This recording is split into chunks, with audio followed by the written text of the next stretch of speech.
पुराने समय में साधुओं की जमातें खूब चलती थी, खूब साधु विचरण करते थे, तो साधु सेवा का अवसर भी लोगों को मिलता था। अब तो साधु सेवा बंद हो गई तो साधुओं की जमातें भी बंद हो गई।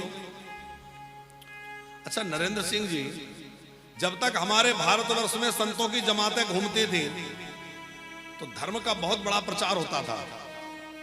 10-25 की टोली में संत जा रहे हैं, भगवान का हिंडोला साथ चल रहा है, भगवान पालकी में विराजमान है, 25-40 साधु कीर्तन करते हुए जा रहे हैं, साथ में गांव नगर के लोग हो गए, कई गांव में रुके हैं, रात में कीर्तन हो रहा है, सत्संग हो रहा है, तो वो अपने सनातन के प्रचार के लिए डोलते थे। अब घरों में आदर रहा नहीं तो संतों ने भी इस प्रकार जमात निकालना बंद कर दिया और संतों की जमात घूमना बंद हो गई। उसका परिणाम यह हो गया कि अब तो भैया कोई धर्म की शिक्षा देने वाला बचा नहीं। अब टीवी मोबाइल यही सबसे बड़े गुरु है, इन्हीं में पूरा समय जा रहा है। हमारी नई पीढ़ी का जा रहा है कि नहीं? उसमें फूहड़पंथी की रीलें और दुनिया भर का देख देख करके उनकी बुद्धि में कचरा भर रहा है, गंदगी भर रही है, विकृत हो रही है मानसिकता, पश्चिमी सभ्यता की ओर आकर्षित हो रहे हैं। उन्हें लग रहा है ये चमक धमक यही दुनिया है, पर उसकी वास्तविकता को वो जान ही कहां पा रहे हैं। अब धर्म के प्रचार के लिए संतों की टोलियां तो नहीं घूमती। अब व्यास गाधी पर बैठने वाले लोग व्यास गाधी के माध्यम से किसी प्रकार धर्म को कुछ बचाए हुए हैं, कथाओं के माध्यम से, सत्संग के माध्यम से। अब जो विधर्मी लोग हैं उनकी पूरी नजर किस पर है? जो धर्म विरोधी लोग हैं उनकी नजर अब जो है व्यासपीठ पर है, और उसी का परिणाम है कि लोग व्यासपीठ पर बैठने वालों के, हमारे धर्माचार्यों के लिए भी तरह तरह के बातें लेकर के उनकी कभी किसी को टारगेट करते हैं, उनकी निंदा आलोचना करते रहते हैं। ये जो सोशल मीडिया में आप देखते हैं, कभी किसी को ट्रोल किया जा रहा है, कभी किसी को किया जा रहा है, ये क्या है? ये सब सुनियोजित षड्यंत्र हैं विधर्मियों के। किसके लिए? वो जानते हैं कि गुरुशालाएं समाप्त हो गई, पाठशालाएं समाप्त हो गई, यज्ञशालाएं धीरे धीरे हमने समाप्त कर दी, वेदशाला शोधशाला नहीं रही, अब केवल रही है तो व्यासपीठ रही है, और यदि इसको भी हम मिटा देंगे तो ही सनातन को मिटा पाएंगे। ये सोच करके वह विधर्मी व्यासपीठ के पीछे पड़े हैं।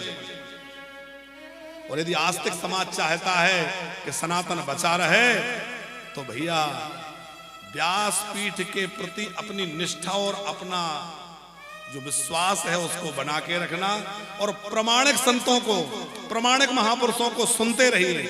उसमें भी जैसे तैसे को नहीं, क्योंकि मिलावट सब जगह हो रही है तो इसमें भी मिलावट आ गई है।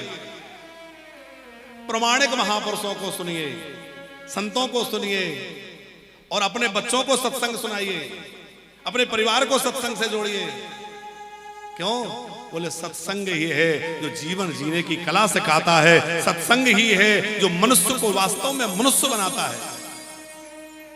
मनुष्य का जीवन तो कृपा करके भगवान ने दे दिया, पर मनुष्यता जो है वो संत कृपा करके देंगे, वो सदगुरु कृपा करके देंगे। पंकज जी, मनुष्य का शरीर तो भगवान ने दे दिया, पर मानवता संतों से मिलेगी, मानवता सदगुरु से मिलेगी, मानवता सत्संग से मिलेगी।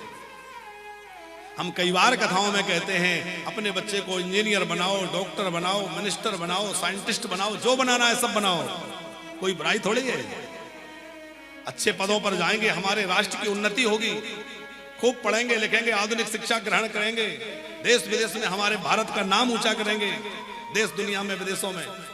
लेकिन सब कुछ बनाने से पहले अपने संतान को एक अच्छा इंसान जरूर बना देना। पहले उसको एक अच्छा इंसान बनाओ, बाद में जो बनाना है सो बनाओ।